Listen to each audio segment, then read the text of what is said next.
Bom dia, boa tarde, boa noite, espero que todos estejam bem.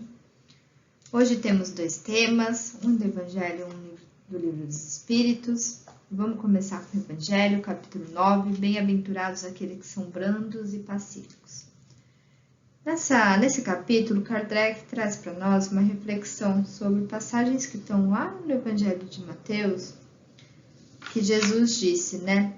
Então ele comentou, bem-aventurados aqueles que são brandos, porque eles possuirão a terra. Bem-aventurados os pacíficos, porque eles serão chamados filhos de Deus. Nessa passagem, Jesus ainda comenta que a gente, né, que o povo tinha aprendido com os antigos que não devíamos matar o nosso irmão. Mas aqui Jesus quer trazer mais, quer trazer ainda mais delicadeza, mais sutileza no ensinamento do que é o amor ao próximo. Então não adianta não só matar. Não matar já é um ótimo começo, né? Não vamos matar ninguém. Mas o que a gente tem que buscar é além disso. Buscar a gente não sentir raiva do nosso próximo. A gente não xingar ele, né? Ter raiva. E ele até coloca assim, né? Na época que Jesus viveu, tinha um xingamento que chamava raca, que entre os hebreus era um termo de desprezo, significava um homem de má conduta, um xingamento bem sério, assim, que eles pronunciavam escarrando e desviando a cabeça. Então Jesus fala assim, ó, que aquele que disser a seu irmão raca merecerá ser condenado, ou aquele que disser sois loucos merecerá ser condenado ao fogo do inferno. Então Jesus deixa muito claro que quando você xinga, você profere palavras agressivas para o seu irmão, para o seu próximo, isso também é contra a lei do amor e da caridade, né? E tem essa passagem que Kardec fala assim, ó, toda palavra ofensiva exprime um sentimento contrário à lei do amor e da caridade. E aqui eu acho que é muito importante a gente colocar que não só a palavra, né, mas é o sentimento por trás da palavra, porque muitas vezes a gente no trânsito xinga, né, usa até palavrões, né, que a gente chama, mas às vezes também no nosso dia a dia a gente usa palavrões para exprimir, né, as palavras feias aí, para exprimir outras coisas que não necessariamente sejam sentimentos ruins. E eu mesmo já usei palavras bonitas para exprimir sentimentos ruins. Então, quando alguém me irrita muito, eu viro e falo, nossa, ela é uma querida, né? Eu não xinguei, mas o meu sentimento ali é o mesmo de um xingamento. Então, não só as palavras são importantes, né? Não proferir palavras, xingamentos para o seu próximo, mas não ter a intenção, seja até mesmo com palavras doces, tá bom? Isso é muito importante. E outro assunto que a gente vê nesse capítulo do Evangelho é com relação ao desenvolvimento, né, da afabilidade e da doçura. Ele fala assim, a benevolência com os seus semelhantes, fruto do amor ao próximo, produz afabilidade e doçura. Então, sermos pessoas brandas e pacíficas nos torna pessoas afáveis e doces. Então, pessoas carinhosas, pessoas cordiais, né? E o que esse capítulo traz aqui é que a gente tome muito cuidado, porque a ideia de ser uma pessoa afável, uma pessoa doce, uma pessoa branda, uma pessoa pacífica, ela tem que englobar todos os aspectos da nossa vida. Porque não adianta a gente ser super educado com o nosso chefe ou com uma pessoa aí, né, que não é tão próxima a nós, que nós não temos intimidade, mas dentro da nossa casa, ou com aqueles que são, estão numa posição de subordinação para a gente, né, para nós, que a gente não pode ser grosseiro e usar essa superioridade, vamos dizer assim, material, né, e temporária, para agredir o outro. Então, tem muitas pessoas que são muito bondosas, a gente vê isso muitas vezes até dentro das religiões, né? São pessoas super bondosas, dentro de uma igreja, de um centro, de um templo.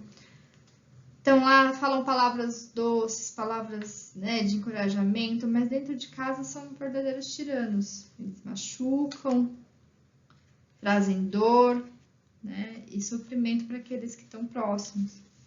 Então, a gente precisa ser brando, pacífico, afável, doce com todos. Isso tem que ser o que nós somos o tempo todo. Não só com aqueles que são, né, que não estão na nossa intimidade, mas com todos. Porque principalmente dentro daquelas, né, das relações mais íntimas, que a gente tem mais, que a gente está ali no dia a dia, são elas que normalmente nos dão mais chances de praticar aí o nosso amor e a caridade. E são nelas que normalmente a gente mais peca. Então, fica aqui mais um puxãozinho de orelha, né, da espiritualidade, de Kardec, de Jesus, para nos ensinar e sermos pessoas melhores cada dia. Tá bom?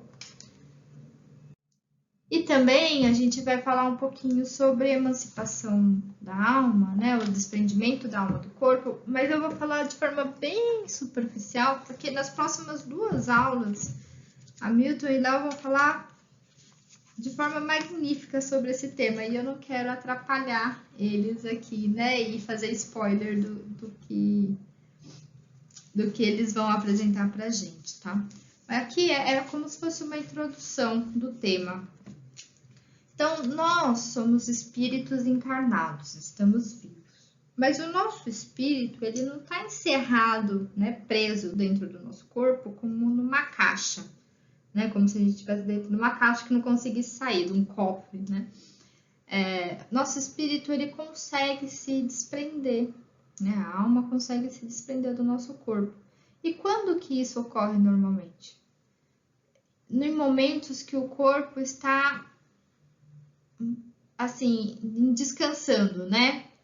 Que você consegue tirar o foco, né, do seu dia a dia aqui do físico, então deixar o corpo descansando, ou até mesmo tá numa situação de sonolência, né? Durante o sono é muito comum ter o desprendimento da alma, na verdade é o que ocorre, porque nossa alma nunca está inativa, tá bom?